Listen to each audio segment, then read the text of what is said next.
për shkak blend se i ka bërë një njeri i vetëm, nuk mund t'i bëj të gjitha.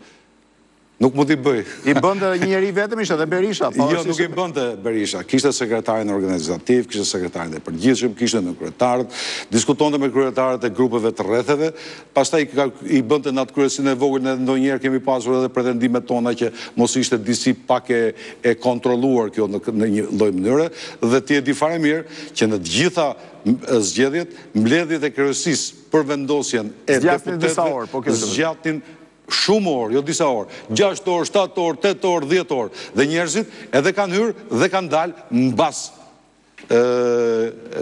diskutimit në kryesinë e partisë. Imami, a mendoni që këtë listë e ka hartuar Lulzim Basha apo e ka bërë në konsultim me Sali Berishën? Pra jashtë listës, sepse ky është një pretendim që në shtyp qarkullon. Jashtë listës ju ka lënë Basha apo Berisha? E di këtë historinë e Berishës. Kjo është histori e përjetshme këtu. Unë ditë të them një gjë, 4 vjetë si ministër Berisha nuk ka marrë telefon asnjëherë për asnjëri. Një. E dyta, Sali Berisha padyshim që ka bërë një opozitë shumë të fortë. Kjo është e padiskutueshme gjatë këtyre 4 vjetëve. Sali Berisha sigurisht që i ka shprehur qëndrimet e tij. Nuk e ka drejtuar partinë Sali Berisha.